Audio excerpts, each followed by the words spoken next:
Dominique Vérien, vous êtes sensibilisée à la question des violences faites aux femmes et des agressions dont on n'accuse pas Mathieu Orphelin, encore une fois. Il est mis à l'écart pour avoir côtoyé Nicolas Hulot, qui lui est soupçonné. Alors oui, on saura plus tard, après, si c'est vraiment la raison du départ de Mathieu Orphelin, mais ça pose quand même une question dans ce contexte de tout le monde savait.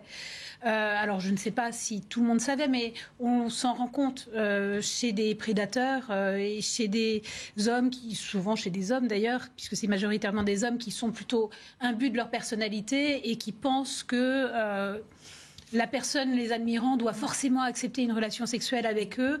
Et ceux qui sont autour, finalement, couvrent plus ou moins ou disent évite de l'approcher, ferme ta porte. C'est ce qui a été dit pour Nicolas Hulot. Ferme ta porte la nuit pour être sûr qu'il ne rentre pas, etc.